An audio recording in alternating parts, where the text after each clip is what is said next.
Clasificación de anemias según reticulocitos.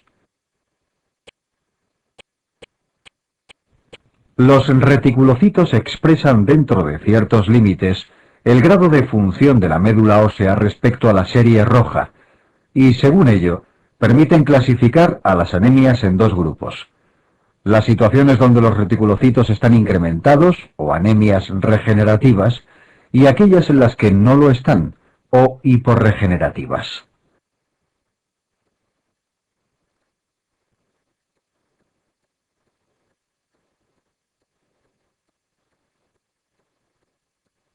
En el primer grupo se encuentran los procesos hemolíticos como prototipo de anemia con buen funcionamiento medular, y también las hemorragias agudas, ya que en definitiva es una situación donde la médula ósea también es normal. Pregunta 1.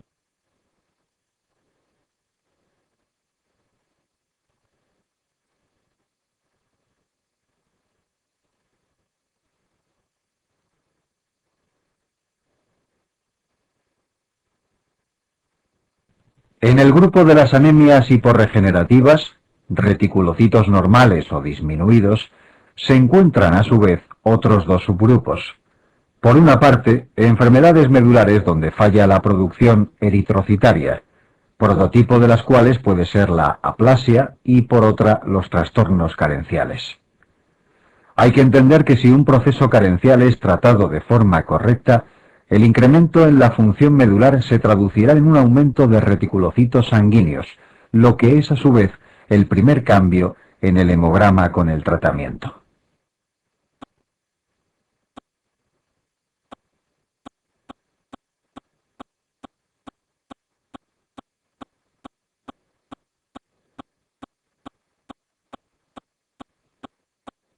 Para poder realizar esta clasificación, debemos tener la referencia de la normalidad.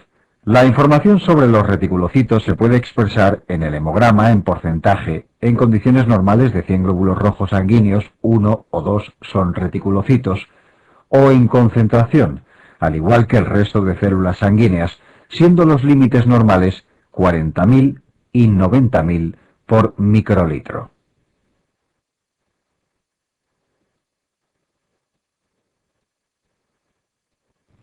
Anemias microcíticas. El volumen corpuscular medio, VCM, del hematíe permite clasificar de forma distinta a la de los reticulocitos a las anemias. El VCM normal oscila entre 80 y 100 FL centolitros.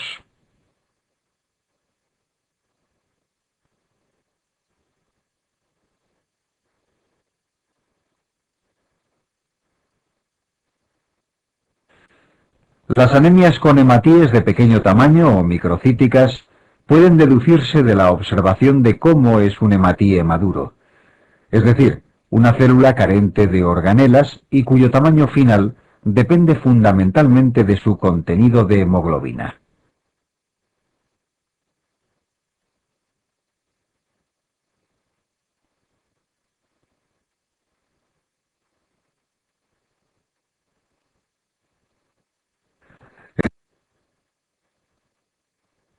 El primer mecanismo es el que realiza la esferocitosis hereditaria, que por producir hematíes pequeños también se llama microesferocitosis congénita.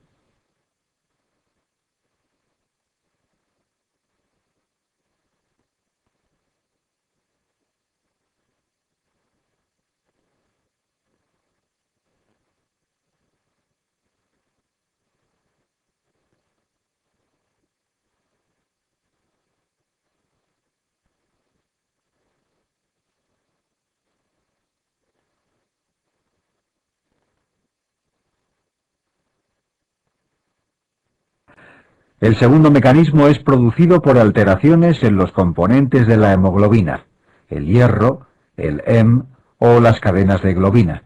Si bien hay que entender que si existe más de un mecanismo productor de anemia, el resultado final del tamaño del hematíe puede variar. Ejemplo de esto es lo que sucede con las anemias por alteración de hierro. Con el hierro puede haber dos problemas: que no haya ferropenia o que no se utilice adecuadamente, anemia de trastorno crónico. En la ferropenia el único mecanismo generador de anemia es la carencia de hierro, y por ello la anemia es siempre microcítica. Es la anemia microcítica más frecuente. En la anemia de trastorno crónico hay varios mecanismos productores de anemia. Por ello el tamaño del hematíe puede variar, y unas veces es pequeño, pero en la mayoría de las ocasiones es normal. En cualquier caso hay que recordar que la anemia de enfermedad crónica es la segunda causa de anemia microcítica.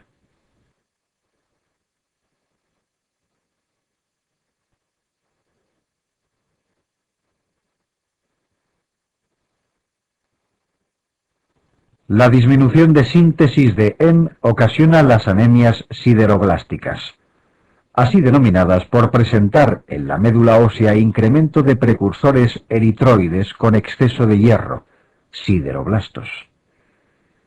Con estas anemias sucede algo similar a lo citado con el hierro. Es decir, hay anemias sideroblásticas con un único mecanismo productor de anemia, las cuales son microcíticas, y las hay con un mecanismo de producción múltiple. Estas últimas se encuadran en el grupo de los síndromes mielodisplásicos, y la anemia es, por tanto, normocítica o macrocítica.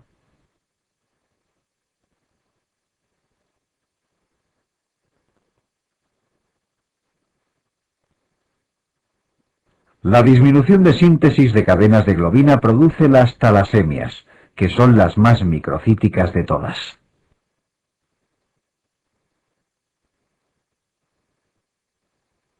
Conviene observar que la reducción de la cantidad de hemoglobina en el hematíe no solo disminuye su tamaño, sino también su color. Por ello, esas anemias son a la vez microcíticas e hipocromas, mientras que la disminución de la membrana genera hematíes pequeños pero hipercromos. Preguntas 2, 3 y 5.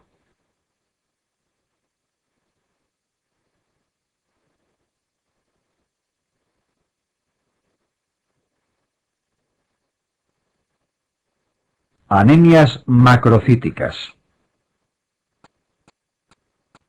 El término macrocitosis se refiere al incremento del tamaño del hematíe, VCM, mayor de 100 FL.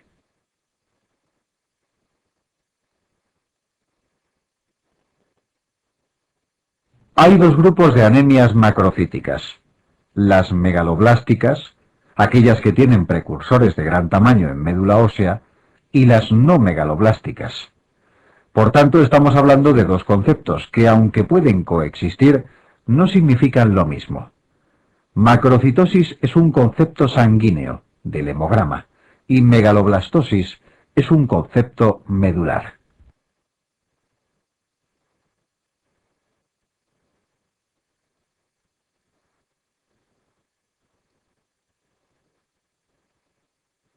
Las anemias megaloblásticas son fundamentalmente consecuencia de deficiencia de folato o vitamina B12.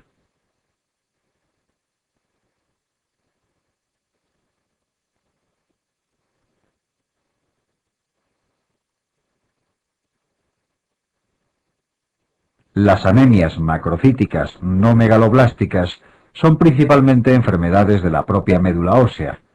Las anemias que surgen de enfermedades medulares suelen ser normocíticas o macrocíticas, o diversas enfermedades no hematológicas como el hipotiroidismo o las hepatopatías.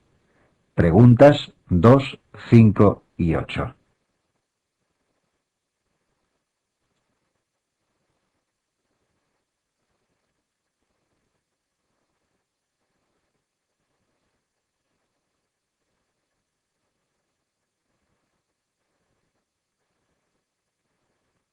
Se entiende que las anemias no incluidas en los esquemas de anemias microcíticas o macrocíticas suelen ser normocíticas, siendo la anemia de trastorno crónico el tipo más frecuente de anemia normocítica.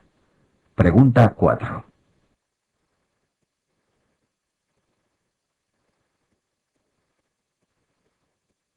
Aplasia, hemograma y clínica.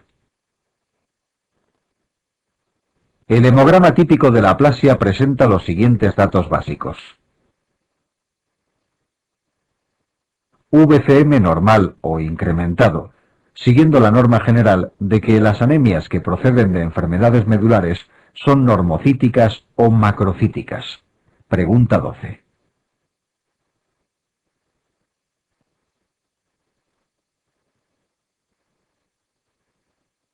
Reticulocitos disminuidos, al ser el prototipo de anemia hiporregenerativa.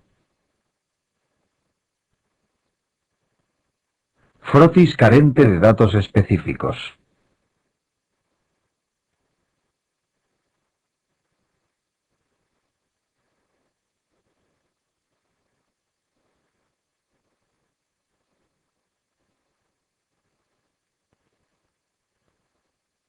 A menos que la aplasia sea exclusiva de la serie roja, aplasia eritrocitaria pura, eritroblastopenia, en cuyo caso solo habrá anemia, la aplasia suele ser global, por tanto de las tres series, y el hemograma presenta también leucopenia y trombocitopenia.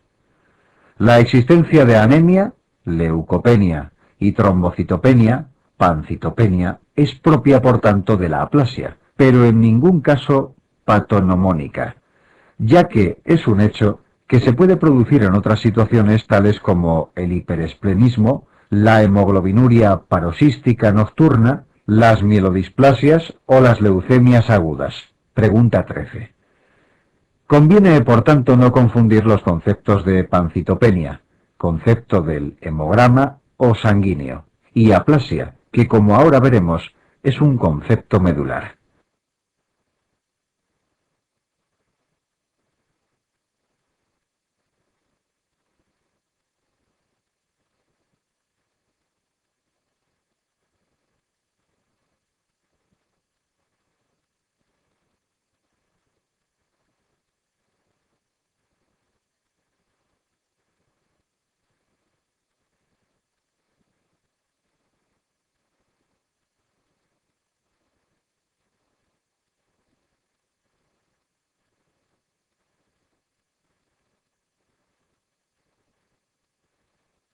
En definitiva, el hemograma de la aplasia es típico, pero inespecífico, y por ello, el diagnóstico de aplasia debe hacerse con la biopsia de médula ósea.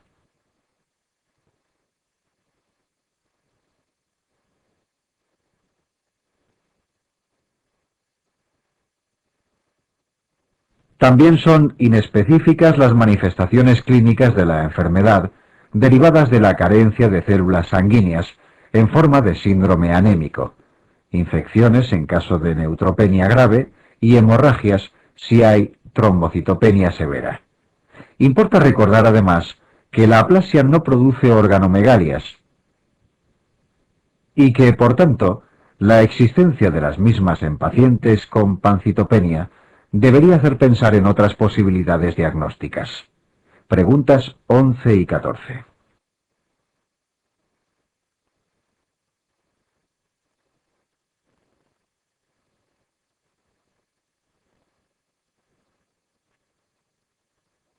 Esquema de enfermedades de médula ósea.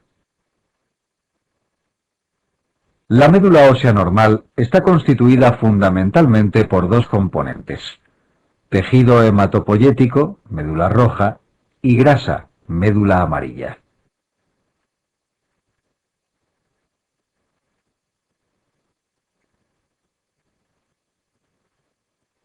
Las enfermedades de la médula ósea que vamos a estudiar a lo largo de la asignatura estarían representadas por alguno de los siguientes esquemas.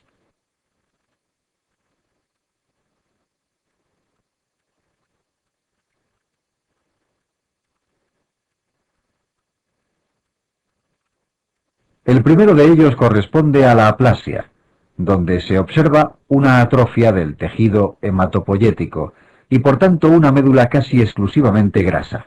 Preguntas 11 y 62.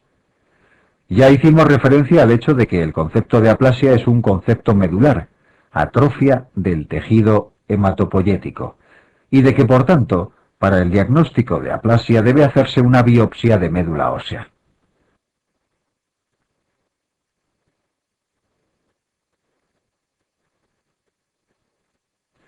El segundo esquema es el representativo de las mielopatías clonales, enfermedades que presentan en médula ósea tejido hematopoyético normal, tejido hematopoyético patológico, el clon anormal, y grasa.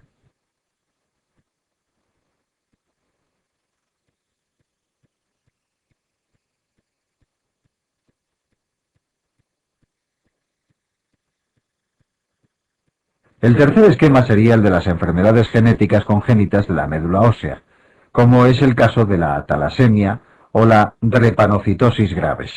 Enfermedades donde la médula ósea posee solo tejido hematopoyético patológico y grasa.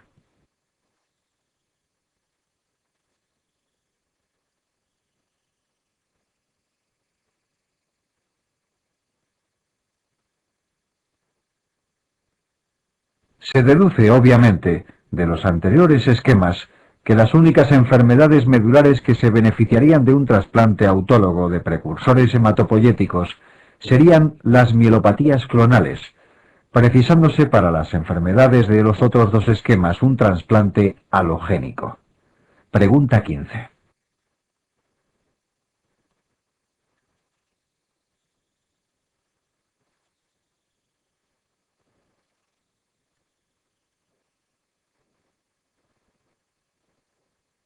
Enfermedades con incremento de blastos en médula ósea.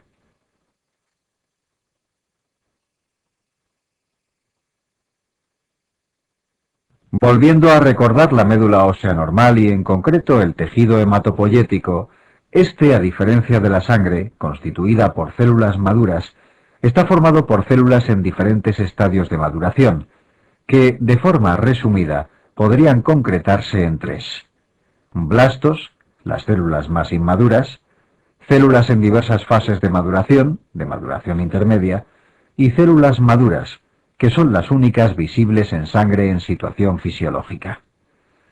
El porcentaje de blastos en la médula ósea normal es inferior a 5%.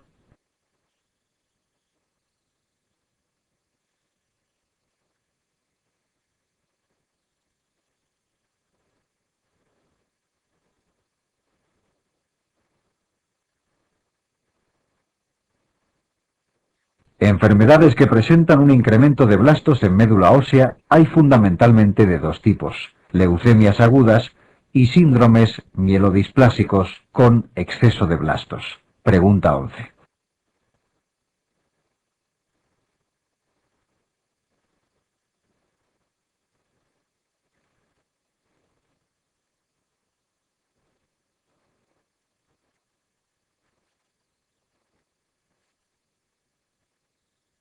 Los criterios adoptados para la definición de leucemia aguda por el Grupo de Expertos Franco-Américo-Británico, FAB, incluían un porcentaje de blastos medular de al menos un 30%.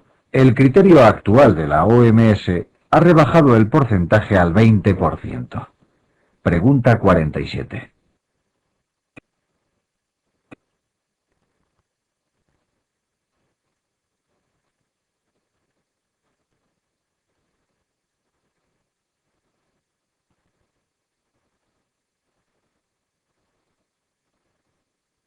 Por tanto, y en resumen, con los criterios actuales de la OMS, la frontera del 20% separa los dos tipos de enfermedades con exceso medular de blastos que nos interesan.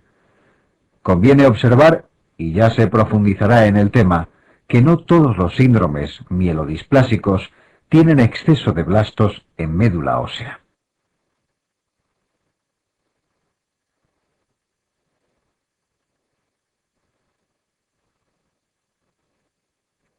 Mieloptisis. El concepto de mieloptisis es simple. La ocupación de la médula ósea por tejido anormal. ¿Qué clase de tejido anormal dependerá de la enfermedad causante de mieloptisis?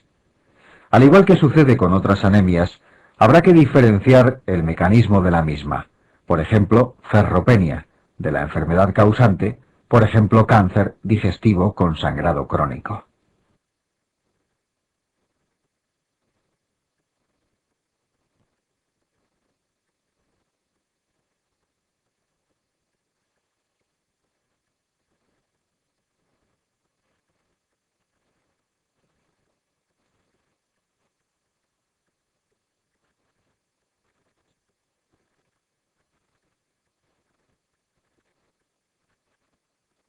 Obviamente, la repercusión que la ocupación de la médula ósea por el tejido anormal tenga dependerá de la cuantía de esa ocupación. Si el tejido anormal es escaso, es probable que no haya repercusión, ya que sigue habiendo en la médula suficiente espacio para el tejido hematopoyético y la fabricación de células sanguíneas.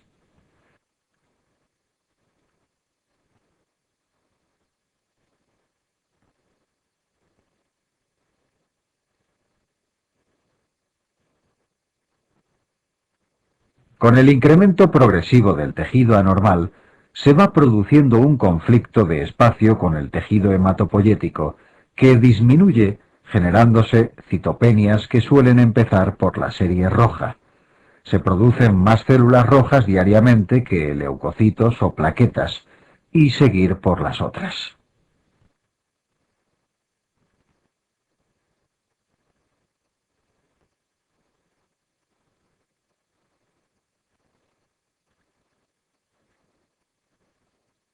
El reconocimiento de la mieloptisis en el hemograma es sencillo si aparecen datos típicos como los dacriocitos o hematíes con forma de lágrima y la reacción leucoeritoblástica, existencia de células inmaduras de las series roja y blanca en la sangre, a pesar de no ser patonomónicos de mieloptisis.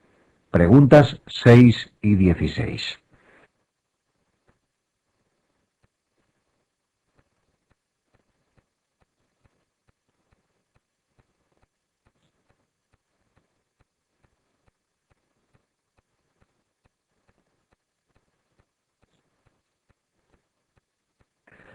Es curioso que los datos típicos del hemograma citados solo aparezcan ante la ocupación de la médula por determinados tejidos anormales, fundamentalmente metástasis de carcinomas, por lo que la presencia de esta información en el hemograma debe hacer pensar en esta posibilidad.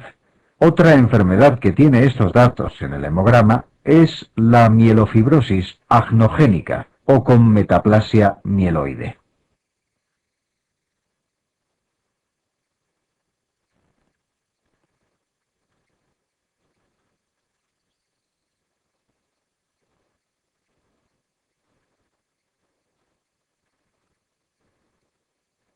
Metabolismo del hierro.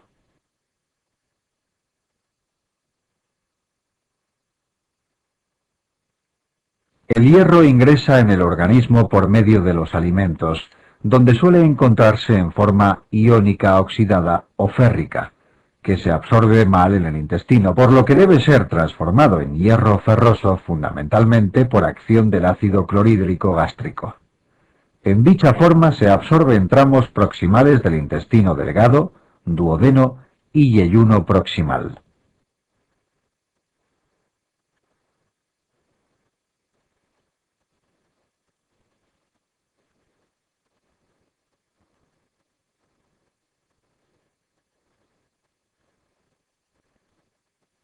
Una vez absorbido, el hierro es transportado en la sangre por medio de la transferrina que lleva el hierro a las células del organismo, preferentemente precursores eritroides medulares, ya que hay que recordar que tanto como el 85% del hierro del organismo se halla en la molécula de hemoglobina. Pregunta 17. El hierro sobrante de la hematopoiesis medular queda almacenado en los macrófagos en forma proteica, hemosiderina preferentemente y ferritina.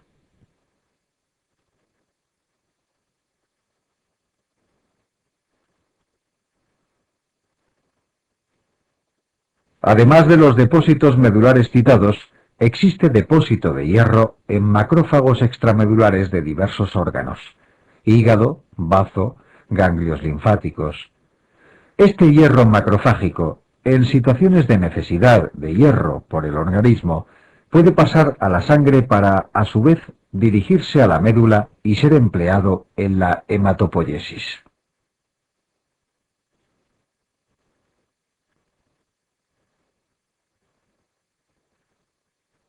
Diagnóstico diferencial ferropenia. Anemia de trastorno crónico.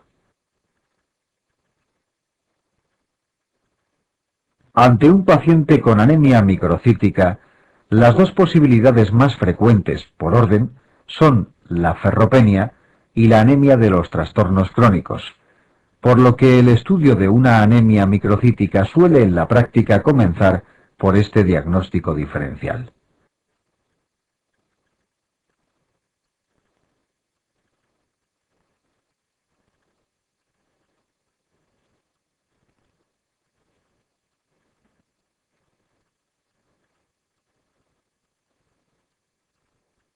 La diferenciación se basa en métodos indirectos que a menudo permiten demostrar la carencia de hierro en el organismo o su mala utilización.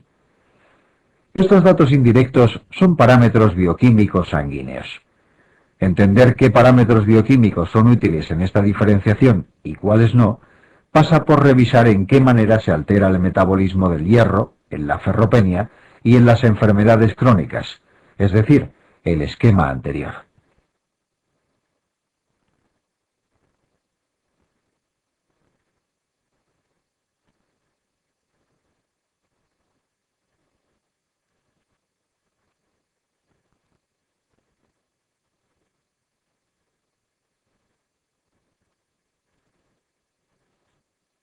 En la ferropenia, el esquema presenta alteración en alguno o varios puntos de la primera columna: alimentación, acción del ácido clorhídrico, absorción intestinal o, lo que es más frecuente en la práctica, pérdida de hierro sanguíneo por sangrado crónico. Pregunta 5. Ante estos hechos, el organismo responde utilizando los depósitos para mantener la hematopoiesis, por lo que la disminución de ferritina sérica es un parámetro precoz de ferropenia anterior a la modificación del hemograma. Pregunta 19.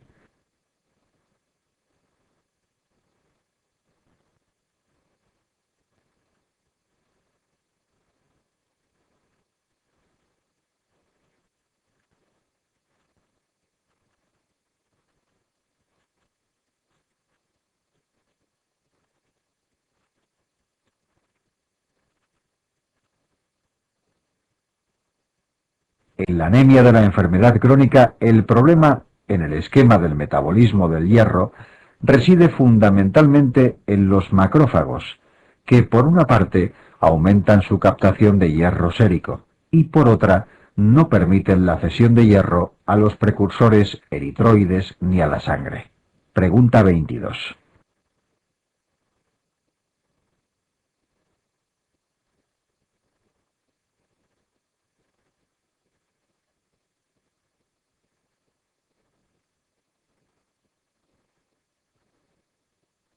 Comparados ambos esquemas patológicos, se entenderá que la cantidad de hierro en la sangre, sideremia, esté disminuida en ambas situaciones, al igual que la saturación de transferrina, proporción de hierro que tiene la proteína transportadora. Por el contrario, dado que los depósitos de hierro están disminuidos en la ferropenia y aumentados en los trastornos crónicos, la ferritina sérica, que se correlaciona con ellos, sea un parámetro diferencial. La concentración de transferrina, capacidad ligadora de hierro en plasma, se incrementa cuando falta hierro en el organismo, ferropenia, no cuando falta en la sangre, hiposideremia, que es una situación que existe tanto en la ferropenia como en los trastornos crónicos. Preguntas 18 y 21.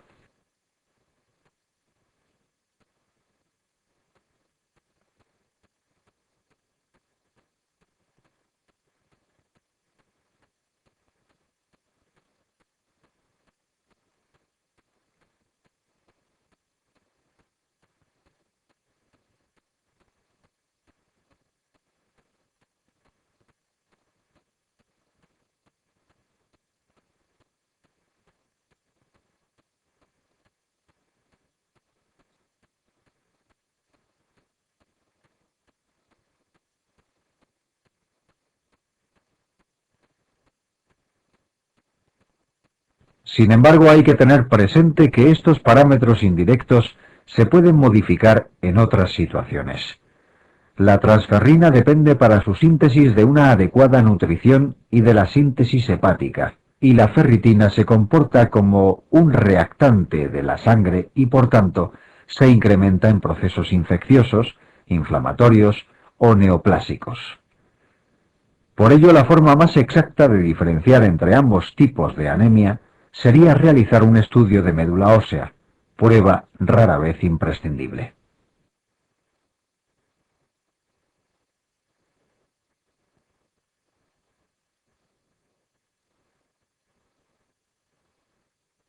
Anemia megaloblástica. Hemograma. Si el hemograma de la anemia megaloblástica es típico, presenta los siguientes datos.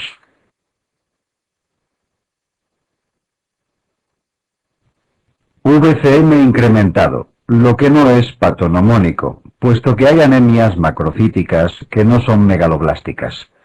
Sin embargo, hay que tener presente que una intensa macrocitosis es muy sugerente de anemia megaloblástica.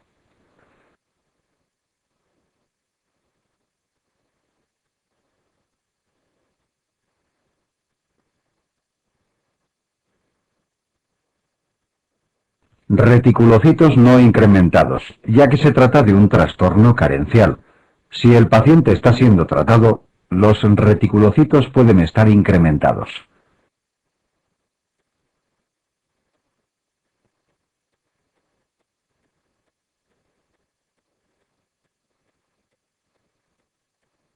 Frotis típico. Dado que las anemias megaloblásticas son trastornos en la síntesis de ADN, ello repercute sobre las tres series sanguíneas, y aunque no exista descenso numérico en las tres series, sí hay anomalías morfológicas en las tres. Los hematíes, además de ser grandes, cambian la forma y pasan a ser ovalados, macroovalocitos. En los glóbulos blancos, el núcleo de los neutrófilos presenta mayor número de segmentos de lo normal, hipersegmentación, y las plaquetas son de tamaño grande. Pregunta 24.